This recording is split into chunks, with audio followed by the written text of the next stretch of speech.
Bapak Ibu sekalian yang tercinta, dimanapun Anda berada, kita jumpa lagi dalam acara Sinau, Siniar Indonesia Unggul. Siniar itu artinya podcast, jadi kita mau bincang-bincang. Dan kali ini kita kehadiran sahabat saya.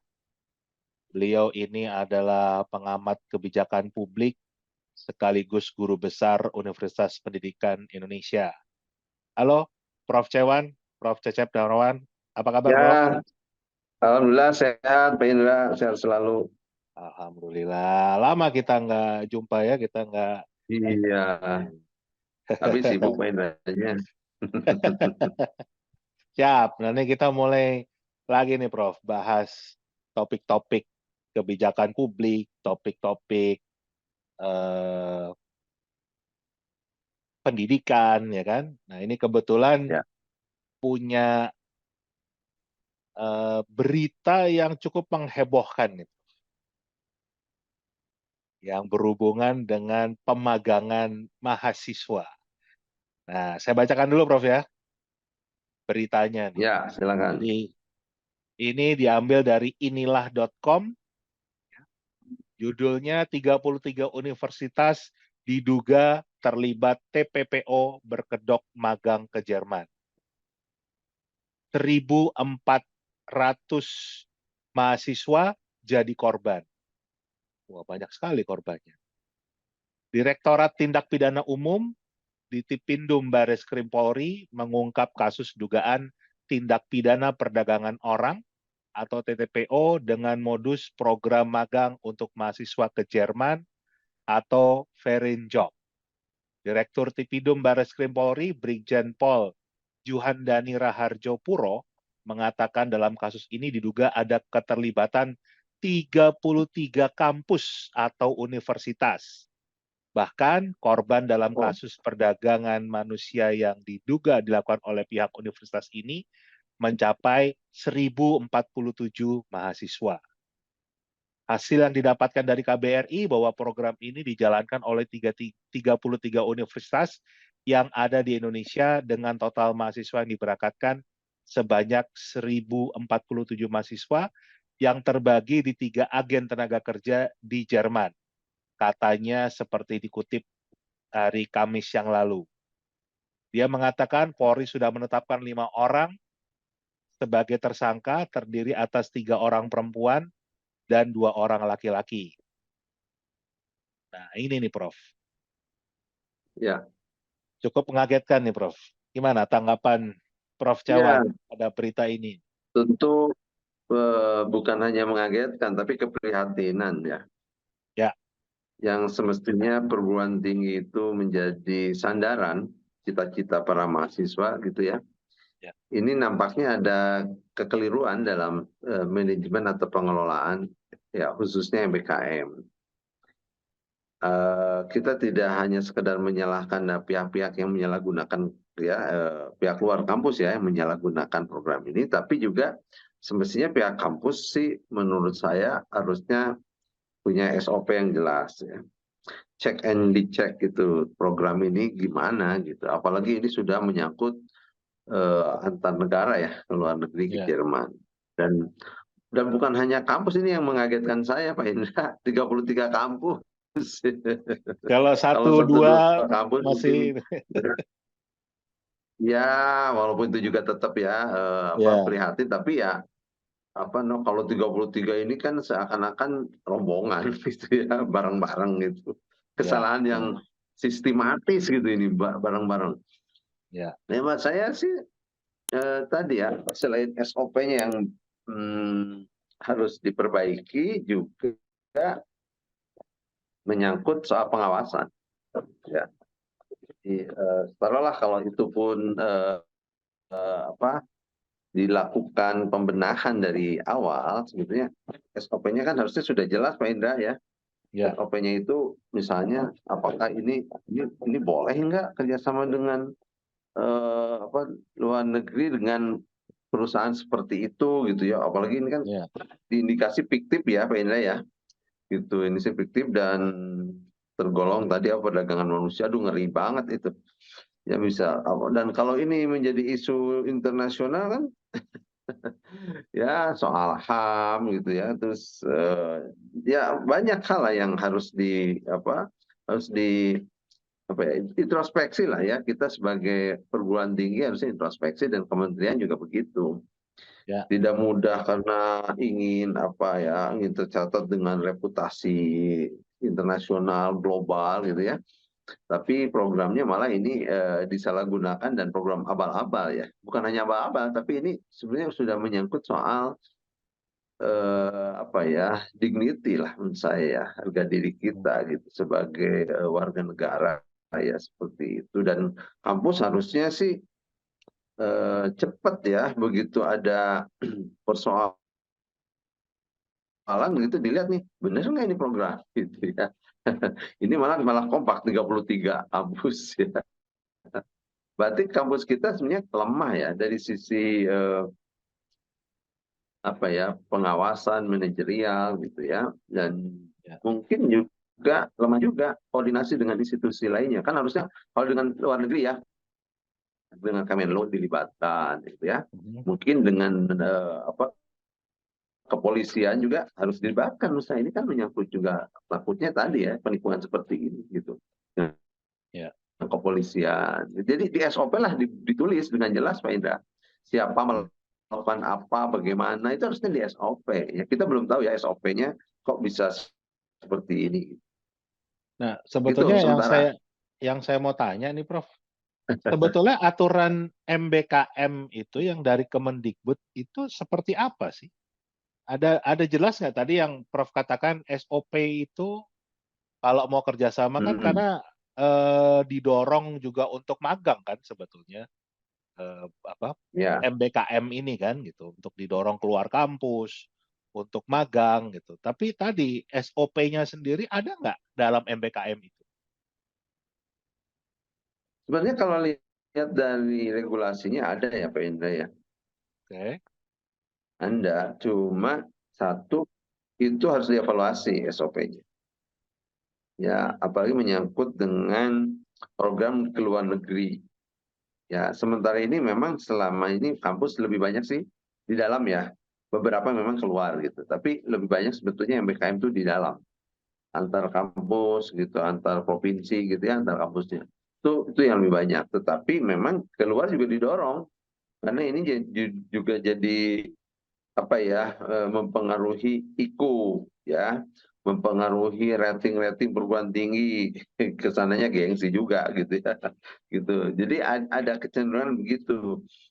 Nah, selayaknya begitu ada kejanggalan, semestinya sih sistem bisa harusnya ya begitu SOP diterapkan, sistem harusnya memberitahu warning ya, early warningnya jalan gitu.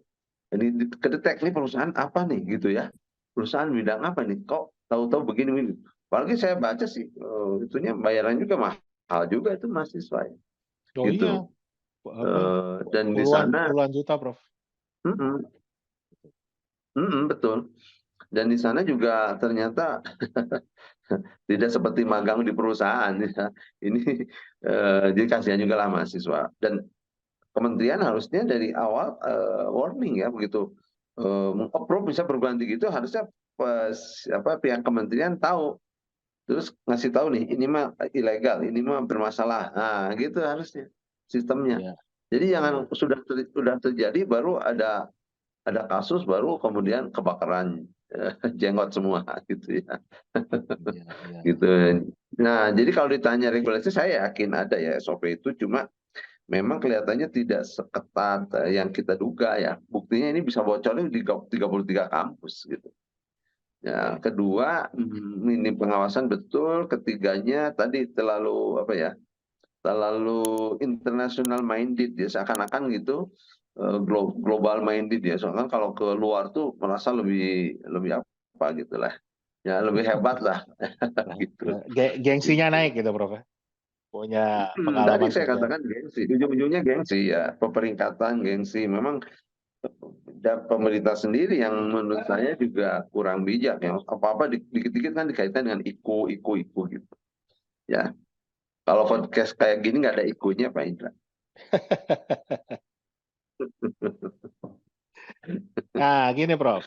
apakah ini juga yang membuktikan kalau sistem pendidikan kita itu dikelola dengan mekanisme pasar alias neoliberalisme. Jadi ini kan seakan-akan kampus suruh kerjasama sendiri. Mungkin eh, kita nggak tahu nih ya kampus itu dari uang yang disetorkan mahasiswa tadi dapat bagian nggak? Ini kan bagian dari juga misalnya nih, ini mohon maaf ya, misalnya konsep PTNBH itu kan Hmm. sebetulnya bagaimana kampus harus menghidupi dirinya sendiri kan. Jadi yang program-program yang seperti ini justru malah kampus senang karena dilihat sebagai bagian untuk menambah income dari kampus. Misalnya gitu. Apakah ke sana, Prof? Hmm, ya itu harus itu ya harus diinvestigasi. Menurut saya sih eh, terlepas dari itunya dulu Pak Indra ya. Oke. Terlepas dari itunya, kasus ini harus diinvestigasi sampai ke akar-akarnya. Hmm. Jadi kalau tadi Pak Indra bicara soal neolib ya, neolib soal pendidikan tinggi, nah jangan-jangan ada benernya Pak Indra, Nah, gitu ya. oke. Yang saya maksud adalah bahwa orientasinya selalu luar negeri barat gitu ya, negara-negara itu. Sebenarnya kalau hanya sekedar ingin belajar apa magang di luar ya di negara-negara maju sih, ya pemerintah sendiri harusnya memfasilitasi ya, gitu. Memfasilitasi kan banyak itu kerjasama G2G ya, kemudian antar universitas juga banyak dengan industri di sana kan harusnya kan langsung melibatkan kedutaan besar kan mereka juga ada atas tertentu ya, misalnya atas pendidikan di situ ya. Juga atas misalnya ada dari sisi perdagangan dan lain-lainnya.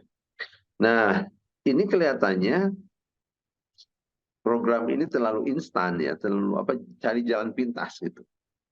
Ya, jalan pintas. Nah, soal nanti apakah ini ada kickback kepada kampusnya atas program ini? Ya, itu harus diinvestigasi. Ya. Kalaupun kalau ada kickback seperti itu dan merugikan mahasiswa, harusnya kampusnya kena tuh sanksi itu. Ya kalau gitu. Ini jikalau. Ma- Maksud saya malah bukan kickback nih, Prof. Tapi memang betul-betul dilihat sebagai upaya menambah penghasilan kampus gitu, Prof.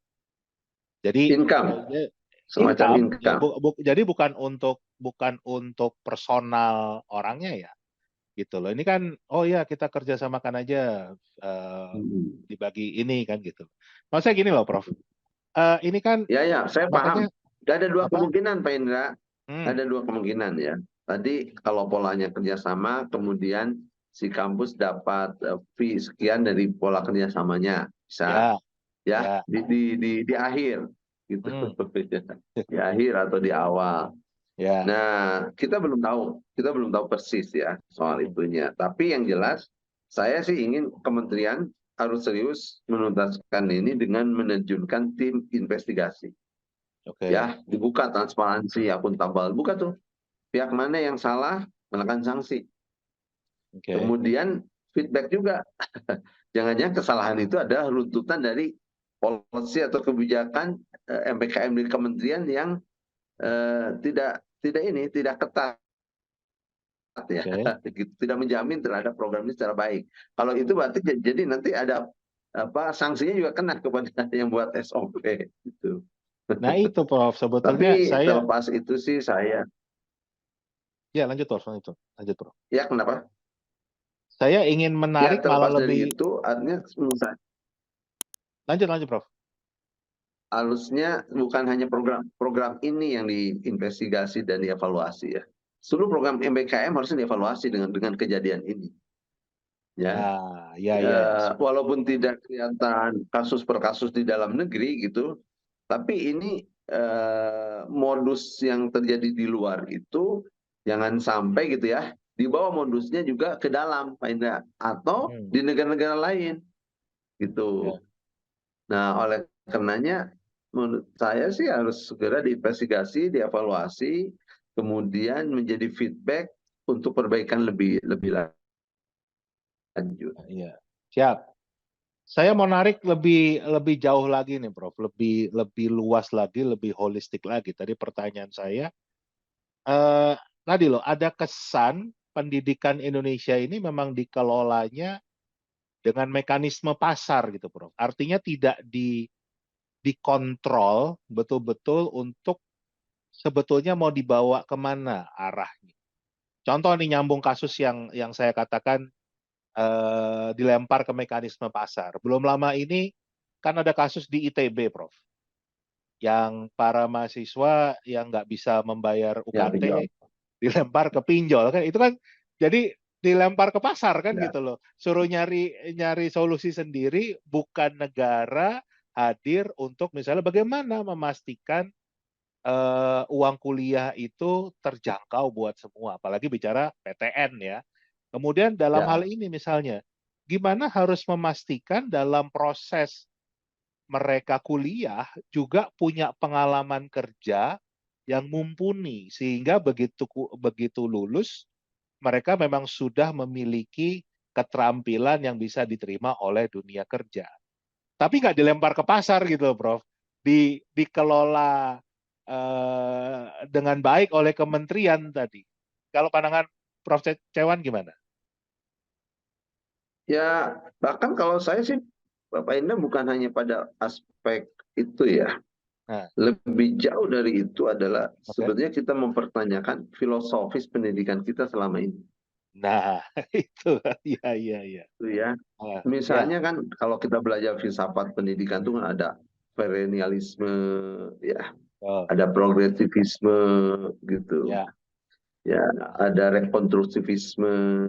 Nah, ya, humanisme dan lain-lain itu banyak tuh aliran. ya, ya, Nah, kita ya jangan sampai pendidikan kita itu tadi satu memang belum jelas nih dia filosofis pendidikan kita tuh yang mana yang dipakai gitu.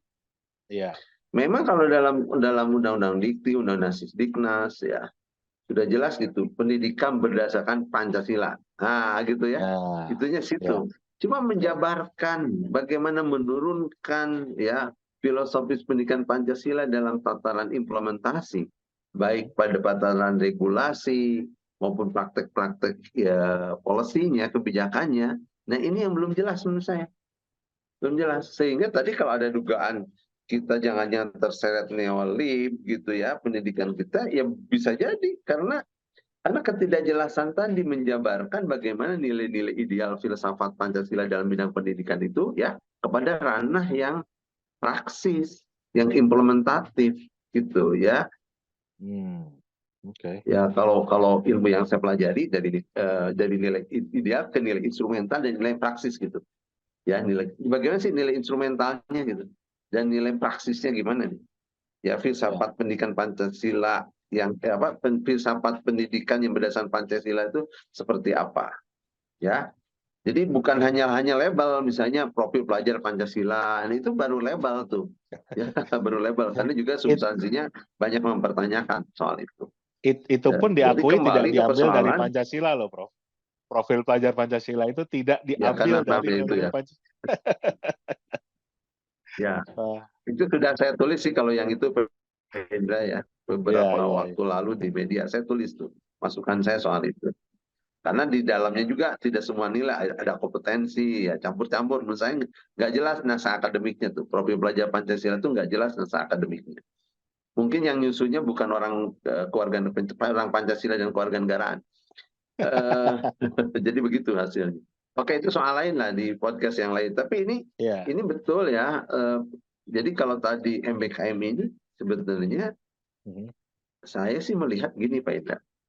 Pendidikan tinggi kita itu ya karena ditarik hanya sekedar pelatihan gitu ya Nah, jadi skill skill ya, ya, ya, ya. skill skill apa ya Hmm. skill skill profesional yang apa ya sebenarnya itu tidak harus di pendidikan tinggi gitu ya udah aja di tempat kursus yang gitu sih bisa gitu padahal Ya, kan pendidikan tuh tidak sekedar soal skill dia ada karakter ada sikap ada kepribadian ya ada ya, martabat di situ ya bahkan untuk menciptakan peradaban yang hebat, yang unggul gitu. Ya ya, bukan sekedar skill. Kalau hanya skill, apalagi skillnya mikro skill gitu ya, itu memang cukuplah kursus pelatihan ya. Tapi jauh dari itulah, pendidikan itu bukan hanya transfer ya knowledge ya gitu. Ya, tapi bagaimana mentransformasikan gitu sejumlah tatanan nilai ya, apa ya tadi, filosofisnya sendiri, nilainya ya, attitude di situ ada ya, menjadi sebuah sesuatu yang komprehensif untuk membentuk sumber daya manusia yang dicita-citakan. Oke, sepakat Prof, sepakat. Ini kita punya permasalahan besar nih ya dalam mengelola pendidikan kita, termasuk di dalamnya pendidikan tinggi, karena juga kalau mengacu ke pasal 31 ayat 5 Undang-Undang Dasar 45 itu kan bicara universitas itu harus tempat mengembangkan ilmu pengetahuan, Ya.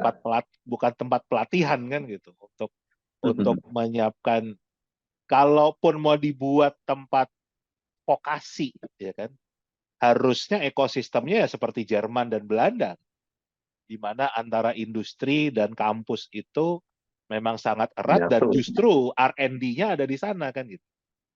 ya, Research and development-nya itu ada di kampus, jadi fokus. ada bagian dari industri itu. Oke, Prof. Terakhir, Ya, apa melihat kasus ini supaya tidak terulang lagi, dan ini jangan-jangan 33 kasus ini baru 33 kampus ini baru di satu perusahaan nih, Prof. Jangan-jangan dan ada yang baru ketahuan ya. iya kan gitu. Bisa jadi ada yang lain yang belum belum ketahuan nih kan. Apa saran Prof yang harus dilakukan baik dari sisi pemerintah, tapi ini menarik nih, kayaknya Kemendikbud menolak bertanggung jawab nih Prof, menganggap dari beritanya sepertinya mengatakan itu bukan program kami.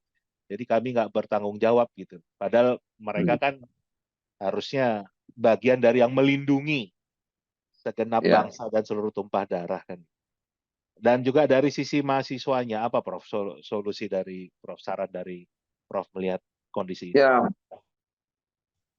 menurut saya sih tadi ya, ada evaluasi menyeluruh soal program MBKM, bukan hanya soal magang ke luar negeri Ya. ya.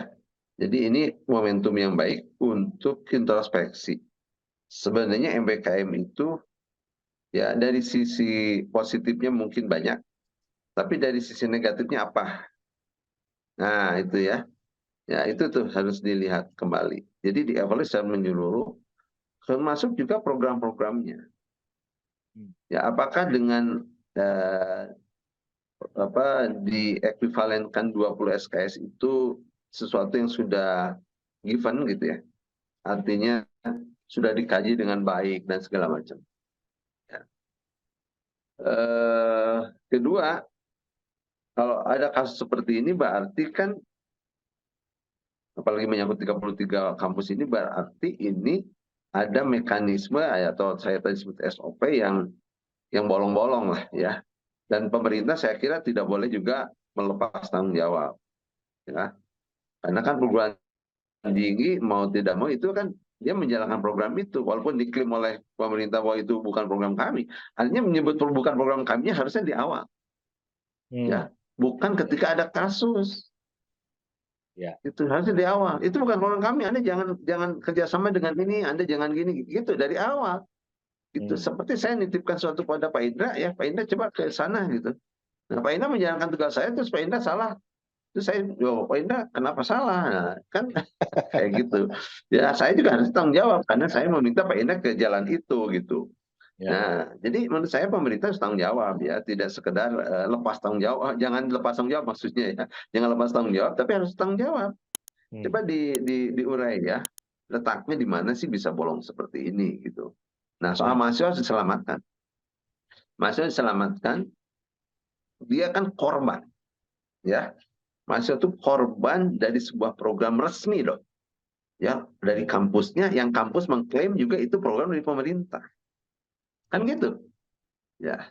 Nah, ini masuk korban. Menurut saya mahasiswa, kalau mau jalur hukum, ya bisa aja ditempuh oleh mahasiswa, ya. Gitu. Kerugiannya bukan hanya kerugian material menurut saya, yang imaterial tuh.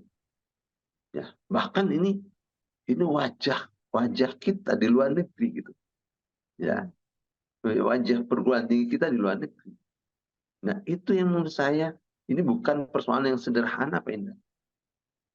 Ya, ya tentu kerugian material harus diganti, ya, gitu. Ya. Nah, kerugian imaterialnya, nah ini harus dipertanggungjawabkan. Kasihan mahasiswa kita, gitu.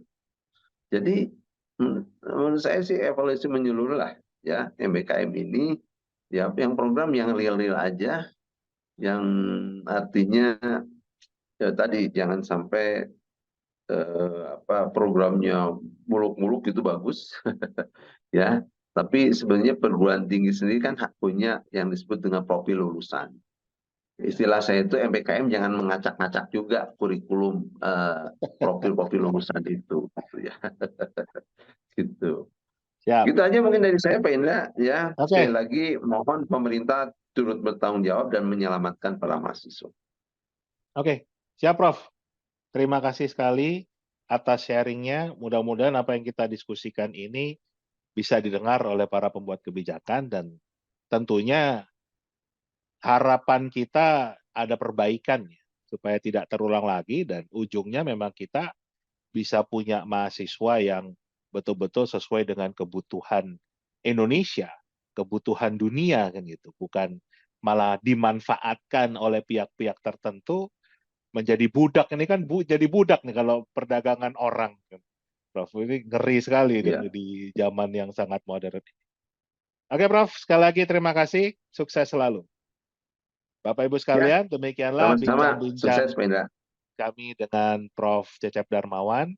Jangan lupa untuk subscribe channelnya, like, ketik komentar Anda, dan share link YouTube-nya ke rekan-rekan Anda yang mungkin menikmati konten-konten kami.